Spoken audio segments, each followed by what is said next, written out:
It's a pleasure to have you join us on the program. I'm Okbayemi Owosheni. We start off with business news. The Central Bank of Nigeria has dispelled recent rumors circulating on social media about the introduction of new or hidden charges related to the bank verification number BVN system, stating clearly that BVN enrollment for Nigerians residing in the country remains entirely free of charge. The Apex Bank, in a statement released on the 7th of July 2025, said the clarification was made by the Acting Director of Corporate Communications, Akama Sidi Ali. Now, that's in response to speculation over charges linked to the recently introduced non-resident bank verification number NRBVN platform. According to Sidi Ali, the fee mentioned in the online report is applicable only to the NRBVN system, which is a new service designed specifically for Nigerians living in the diaspora. She explained that the NRBVN enrollment process carries a nominal charge of approximately $50, which is not a fee for obtaining the BVN itself, but rather a recovery processing cost. At least 10 Nigerian states collectively increased their domestic debt by 417.7 billion naira year-on-year, despite a significant rise in revenue allocations from the Federation Account Allocation Committee. A review of official data has shown. An analysis of the Debt Management Office's quarterly report on subnational debt reveals that Rivers State, Enugu, Niger, Taraba, Benue, Gombe, and Nasarawa raised their combined debt stock from 884.9 billion naira in the first quarter of 2024 to 1.3 trillion naira in the first quarter of 2025. Now, this figure represents a 47.2% year-on-year increase, raising questions about fiscal prudence and the long-term sustainability of borrowing at the state level. It's time for a short break, but we'll be back with company news.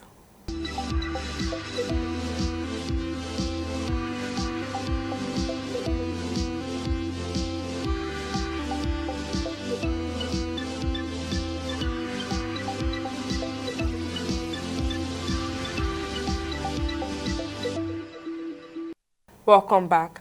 The Nigerian government, through the Nigeria Data Protection Commission, has imposed a fine of 766 million naira on MultiChoice Nigeria for breaching the Nigeria Data Protection Act, citing violations of subscribers' privacy rights and the unlawful transfer of citizens' personal data across borders. In a statement, the head of Legal Enforcement and Regulations at the NDPC, Babatunde Bamigboye, said the sanction followed an investigation launched in the second quarter of 2024 after allegations surfaced regarding the company's intrusive data processing activities.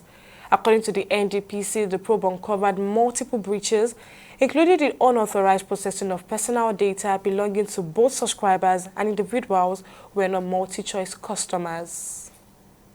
We'll go on a short break now, but when Money Matters return, we'll be discussing President Donald Trump threatening to issue a 10% tariff to Nigeria for aligning with BRICS. I'll bring you details after this break.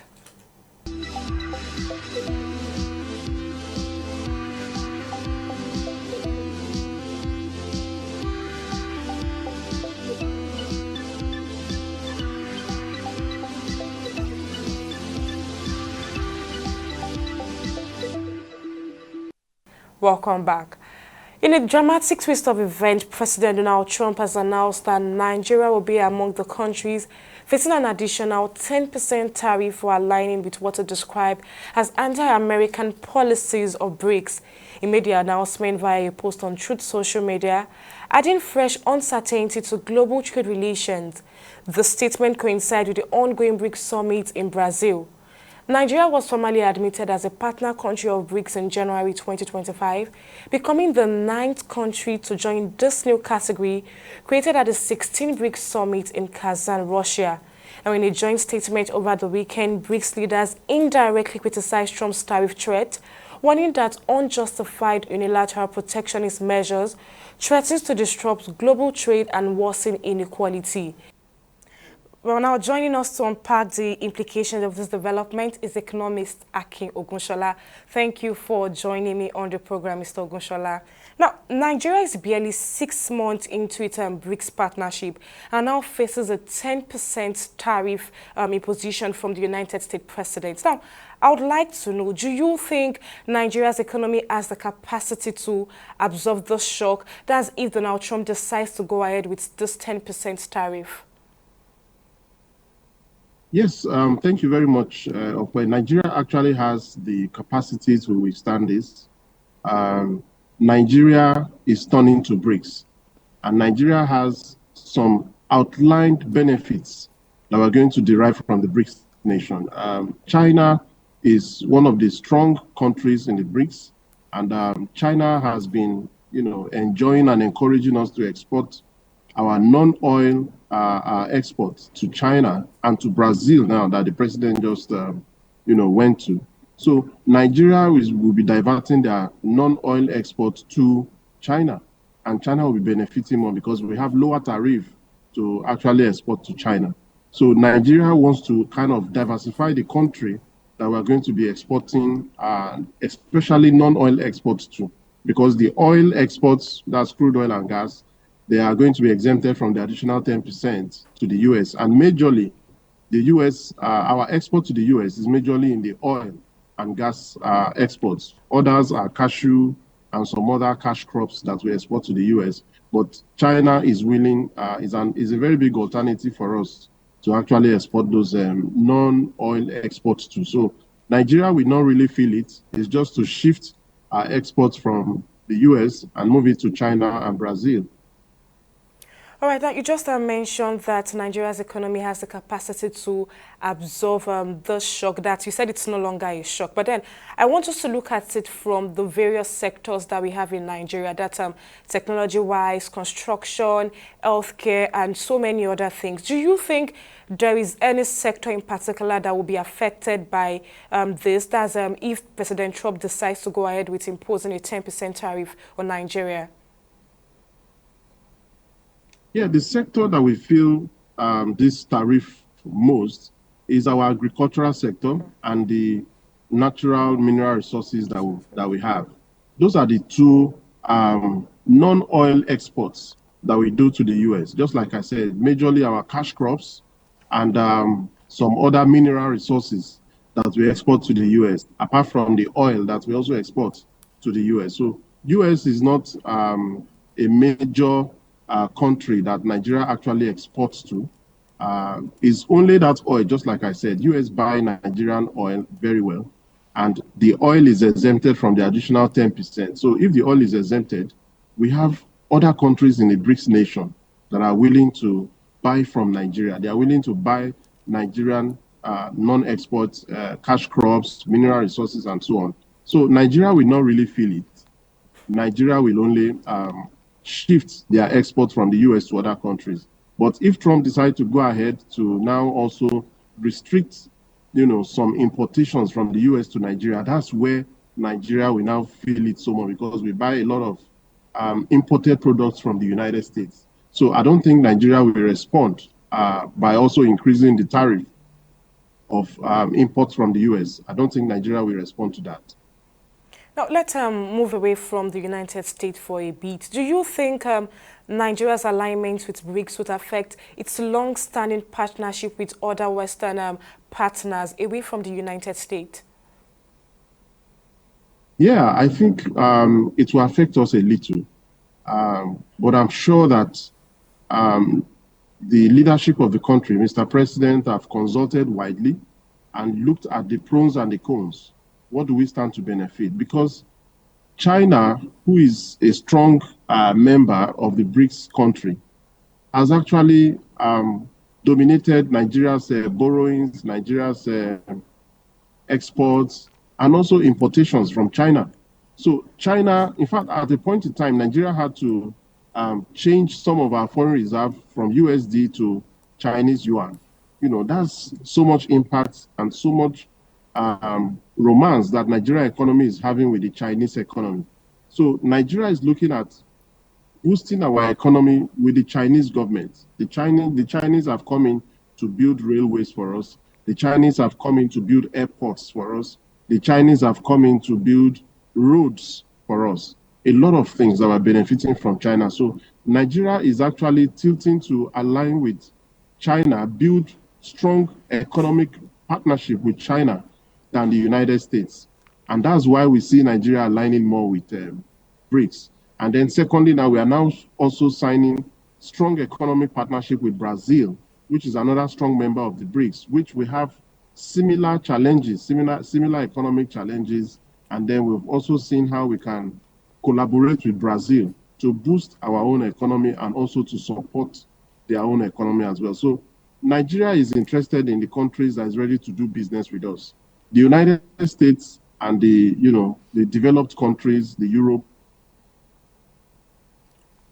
they are actually well developed. In fact, some of our agricultural exports is being turned down because they said it does not meet their own standards. So we now look tilted towards other countries that are willing to accept Nigeria's products.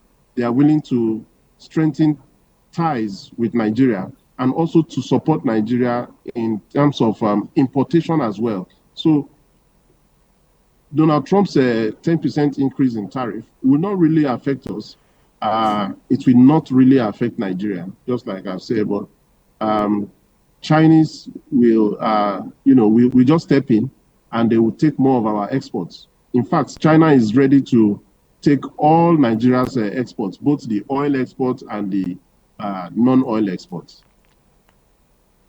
All right, you've mentioned over time that Nigeria would not be affected if President Donald Trump decides to go ahead with the imposition of a 10% tariff. Now, I would also like to know what concrete steps do you think the Nigerian government should be taking right now to protect its economic interest while also maintaining strategic independence? I understand the fact that you've said that Nigeria will not be affected, but then what steps do you think the government can take to ensure that it stands strong independently? Yeah, one good step that we can still take now is to see that the rate of tariff that Nigeria, impose on U.S. imported goods should not be increased. Nigeria should not retaliate.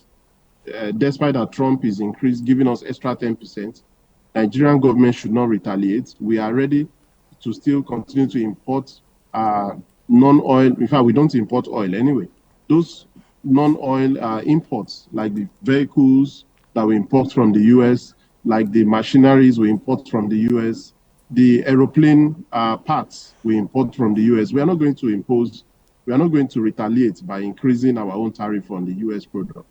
And Nigeria should still see how to also continue to strengthen ties with US. We cannot say that we don't need US to partner with for our economic development. We actually need the United States to actually partner with. So Nigeria is not the only country the United States President Donald Trump has been threatening to impose tax on tariff on.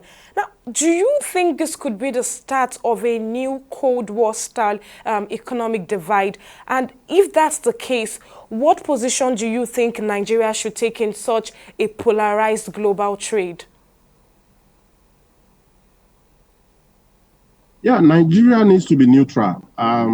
Nigeria will welcome any other Western world that is, having a Cold War with Trump to come and partner with Nigeria, to come and strengthen ties with Nigeria, to develop, our economies together by way of importation and export of oil and non-oil import and export. Nigeria will welcome any other, developed country, just like China and the United States that are in Cold War now.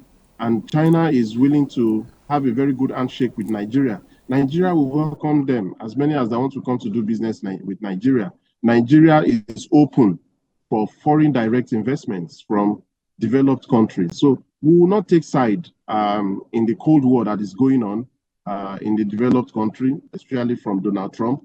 Nigeria will not take side. Trump is just trying to defend his own country.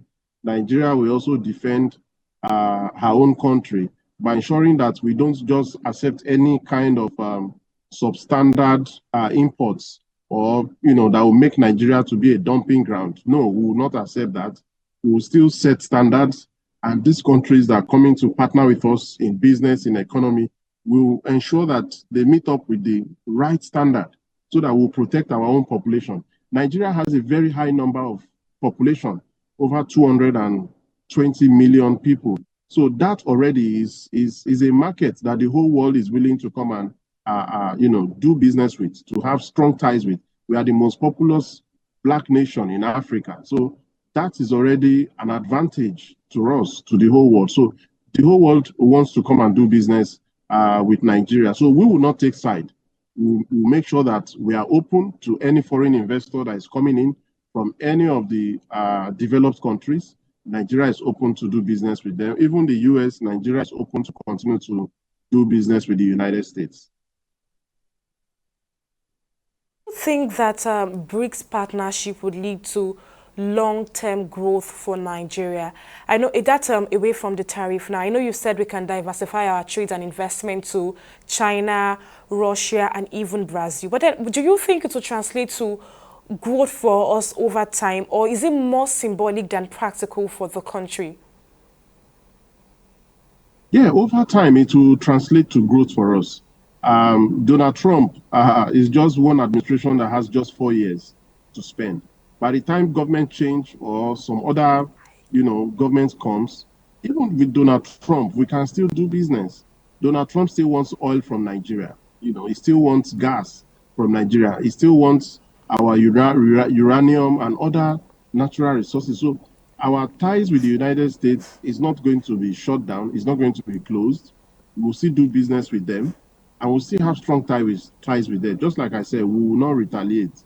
So if Russia, Brazil, China, they are also willing to do business with Nigeria, they are willing to accept our exports, if possible, even with very much lower tariff on our own, exports.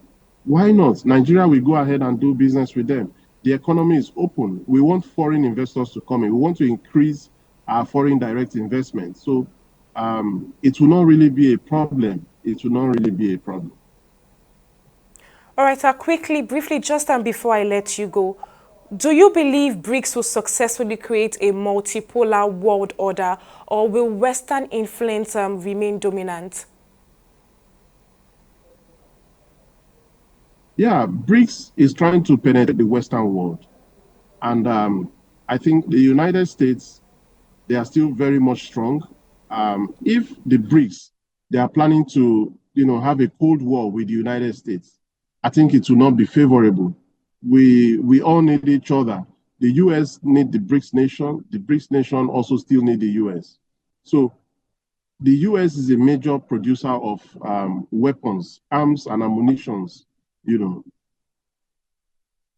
majorly from the United States. So, and the BRICS nation also are trying to produce, like Russia and China. But all this Western world separation, that BRICS wants to actually cause, would not be a big problem. The BRICS nation is just trying to see how to reduce the economic power, power that the United States actually has over the world.